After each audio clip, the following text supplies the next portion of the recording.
Saludos una vez más, bienvenidos a Todo Ser y continúo con la serie El virus de la manipulación y desinformación. Si yo fuera presidente de Rusia hubiera hecho lo mismo.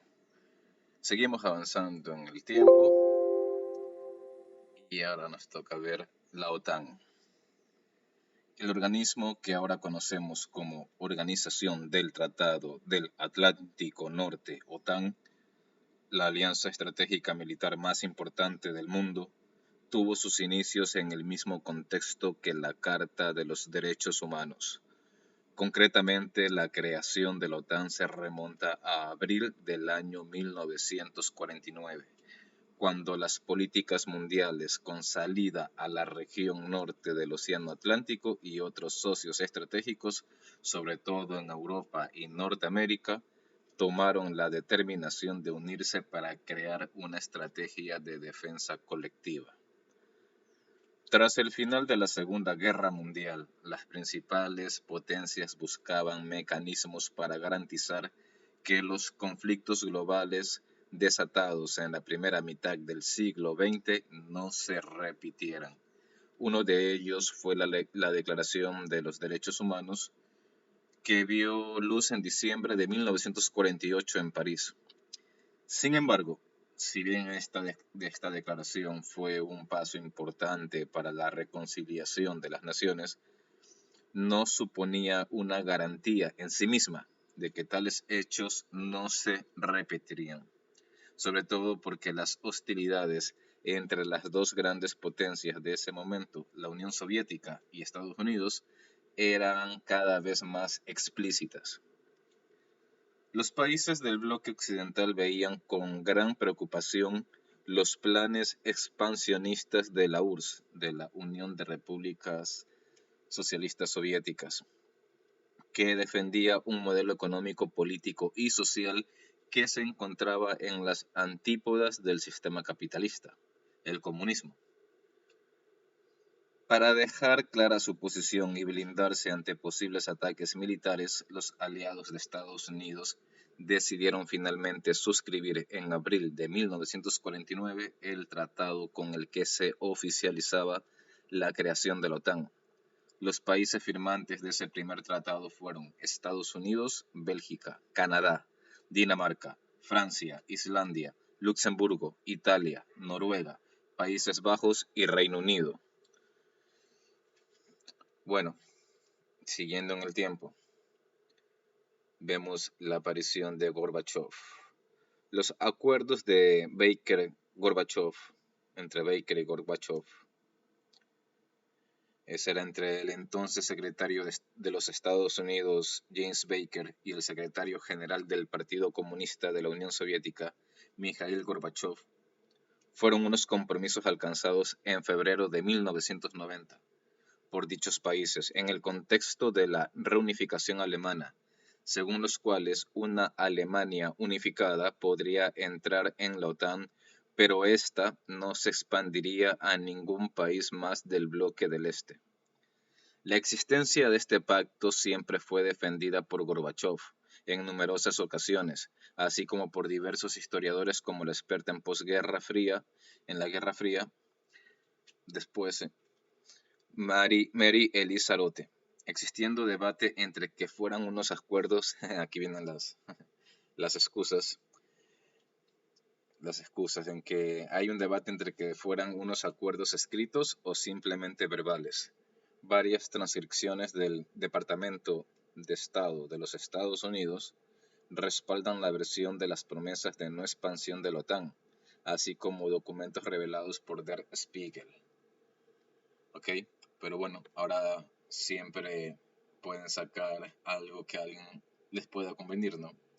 Que no hay evidencia, que solamente fueron acuerdos verbales, lo cual es también triste, ¿no? Vivimos en una humanidad, en una sociedad humana en donde la honestidad es solamente para los giles, para los tontos, que es que ya la palabra de los seres humanos no sirve nada, así que todo hay que dejarlo por escrito y firmado.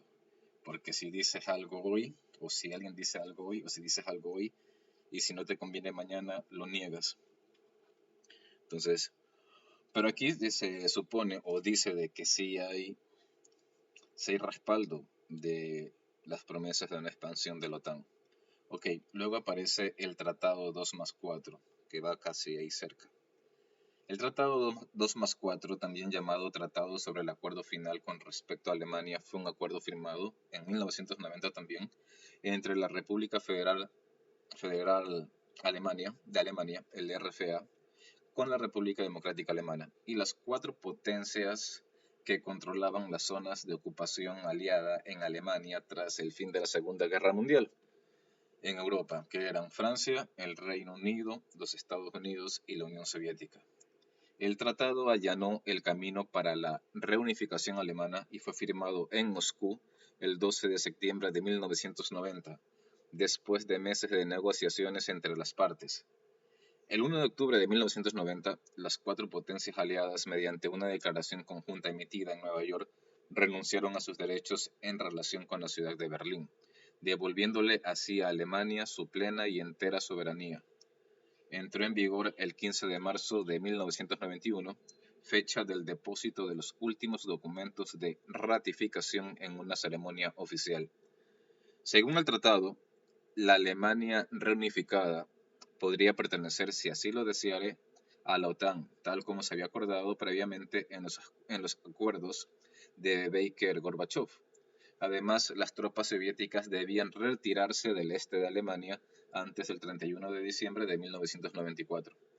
A partir de entonces, el ejército alemán podría ocupar la totalidad del territorio alemán, pero los posibles aliados OTAN de Alemania en ningún caso podrían mantener tropas en las antiguas provincias germano-orientales. Las Fuerzas Armadas alemanas fueron reducidas a 370.000 integrantes. Además, Alemania renunció a la posesión de armas nucleares, biológicas y químicas. Asimismo, Alemania acordó confirmar su aceptación de la línea de control con Polonia como frontera definitiva con ese país y aceptó que las fronteras de Alemania tras la reunificación corresponderían solo a los territorios entonces administrados por Alemania Occidental y Oriental, con la exclusión y renuncia de cualquier otro reclamo territorial. Muy bien.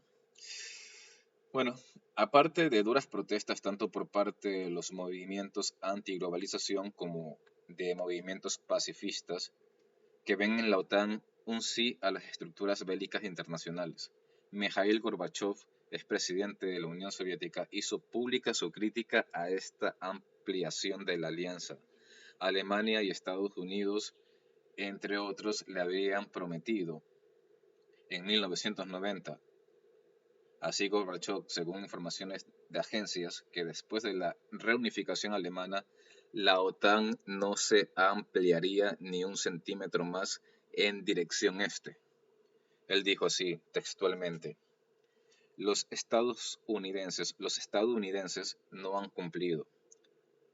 A los alemanes les da igual.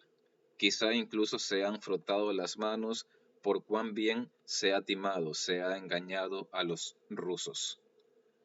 Tras la disolución de la Unión Soviética en 1991 y la Guerra del Golfo, el orden mundial existente durante la Guerra Fría fue completamente alterado.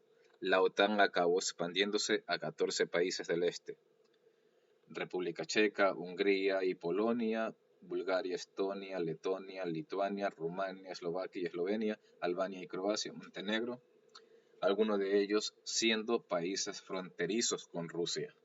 Los acuerdos volvieron a ser objeto de debate público en 2022 con motivo, o sea, lo que está pasando actualmente, con motivo de la crisis ruso-ucraniana de 2021-2022. Empezó el año anterior, no viene desde ahora.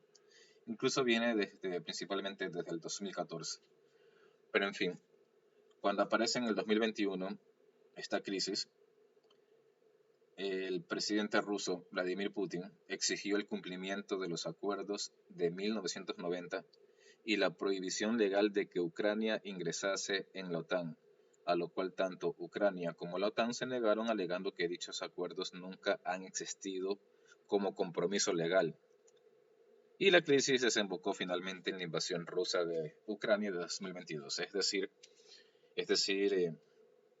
ellos ponen a Putin como que esta crisis de que Ucrania se una a la OTAN es una excusa para invadir a Ucrania. Pero a mí más me parece, si lo veo también de una forma objetiva, más bien me parece una excusa de ellos de decir de que nunca hubo en 1990 este compromiso de forma legal, que solamente fue verbal y que nunca se firmó nada y que ellos pueden hacer lo que les da la gana y que se pueden extender hacia donde ellos quieran.